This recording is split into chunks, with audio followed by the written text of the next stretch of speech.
محرم کی فضیلت قرآن سے۔ اللہ تعالیٰ کہتے ہیں بے شک شریعت میں ابتدائی اللہ تعالیٰ نے 12 مہینے 12 ماہ مقرر کیے ہیں، 4 حرمت والے ہیں۔ ان مہینوں میں یہ حرمت کے مہینے ہیں، ان مہینوں میں اپنی جانوں پر ظلم مت کرو، ان مہینوں میں نہ ظلم زیادتی کرو نہ گناہ کرو، ان میں عبادت کرو۔ یہ حرمت والا مہینہ ہے، یہ حرمت والا مہینہ، اور شروع سے ہی حرمت والا مہینہ تھا۔ نبی صلی اللہ علیہ وسلم کے دور سے پہلے بھی کفار اس مہینے کی حرمت کے قائل تھے۔ اس مہینے میں قتال نہیں کرتے تھے، جنگ نہیں کرتے تھے، قتل نہیں کرتے تھے، حتیٰ کہ باپ کا دشمن بھی سامنے آ جائے اس کو بھی کچھ نہیں کہتے تھے، تعظیم کرتے تھے، اس مہینے کی تعظیم کرتے تھے۔ اللہ نے اسی طریقے کو آگے بڑھاتے ہوئے شریعہ محمدیہ میں بھی کہہ دیا کہ تم نے بھی اس مہینے میں کوئی ایسا کام نہیں کرنا، ظلم و زیادتی نہیں کرنی، اپنے آپ کو مارنا نہیں، اپنے اوپر ظلم نہیں کرنا، قتال نہیں کرنا، گناہ نہیں کرنا، اسی کو برقرار رکھا۔ اور یہ تو قرآن سے اس کی فضیلت ہے۔ اب حدیث میں کیا ہے؟ نبی صلی اللہ علیہ وسلم کی حدیث سن لیں۔ اللہ افضل الصلاة بعد الصلاة المکتوبہ الصلاة فی جوف اللیل وافضل الصیام بعد شہر رمضان صیام شہر اللہ المحرم۔ فرض نماز کے بعد اگر کوئی نماز ہے تو وہ کون سی ہے؟ تہجد کی ہے۔ اللہ، اور نوجوانوں مسلمانوں تہجد کی نماز پڑھا کرو۔ ہم فرض نہیں پڑھتے تو تہجد کیسے پڑھیں گے؟ لیکن کیا فضیلت ہے تہجد کی۔ اللہ، دیکھیں میں نے یہاں بھی کہا اور دوبارہ رپیٹ کر دیتا ہوں، دنیاوی کوئی شخص ہو، بادشاہ ہو، کوئی بڑا آدمی ہو، رات کو 2 بجے بھی ہمیں بلائے 3 بجے تو ہم رات کو سوئیں گے نہیں۔ کیوں بھئی؟ سو جاؤ، کیا ہو گیا؟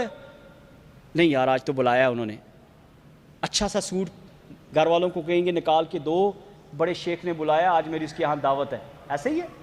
یا فلائٹ لیٹ ہو جائے گی، یا میری نوکری ہے 2 بجے میں نے اٹھنا ہے، 4-5 الارم لگائے ہوں گے ہم نے، نوکری چلی جائے گی۔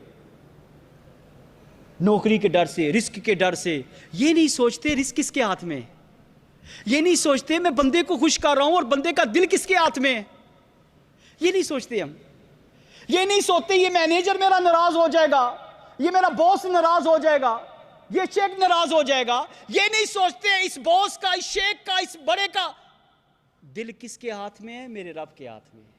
میں اپنے اللہ کو کیوں نہ راضی کروں جو اس کے دلوں کو میرے لیے پھیر دے؟ اور اللہ جس سے محبت کرتا ہے زمین آسمان ساروں کو بولتا ہے یہ میرا محبوب ہے، اے زمین والو، اے آسمان والو اس سے محبت کر، سارے اس سے محبت کرتے ہیں۔ اور جس سے نفرت کرتا ہے جب تم اس کی جتنی چاپلوسیاں کرو، جس سے اللہ نفرت کرتا ہے اللہ کہہ دیتا ہے میں اس بندے سے نفرت کرتا ہوں، زمین آسمان والو تم بھی نفرت کرو۔ تو میرے بھائیوں لوگوں کے ڈر سے ہم اٹھتے ہیں، اور وہ رب العالمین 7 آسمانوں سے پہلے آسمان پہ آ کے اپنے بندے سے پوچھتا ہے میرے بندے کیا چاہیے؟ اللہ سوچو بھائیو، ہمارے لیے ہمارا رب آتا ہے، کیا چاہیے تمہیں؟ مکان چاہیے، اولاد چاہیے، نوکری چاہیے، گھر والی چاہیے، بنگلہ چاہیے، کپڑے چاہیے، کیا چاہیے تمہیں؟ بولو اللہ مجھے یہ چاہیے۔ اللہ کہتا ہے میرے سے مانگا ہے اور میں خود آیا ہوں۔ اللہ، تمہیں آنے کی ضرورت نہیں، اللہ پہلے آسمان پہ آتا ہے۔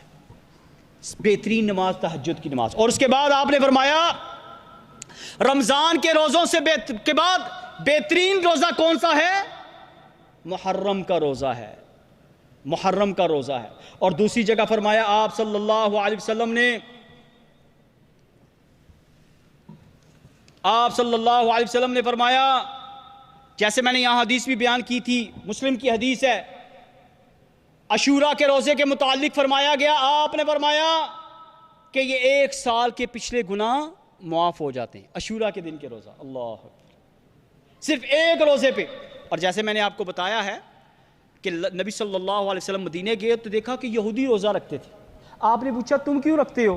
کہا موسیٰ علیہ السلام کو اللہ تعالیٰ نے نجات دی تھی فرعون سے اور ان کی قوم کو، اس خوشی میں رکھتے ہیں۔ آپ نے کہا میں تو موسیٰ کے زیادہ قریب ہوں، آپ نے کہا روزہ رکھائیں 10ویں کا روزہ، اور آپ نے کہا اگر انشاءاللہ میں اگلے سال زندہ رہا تو میں 9ویں کا بھی رکھوں گا۔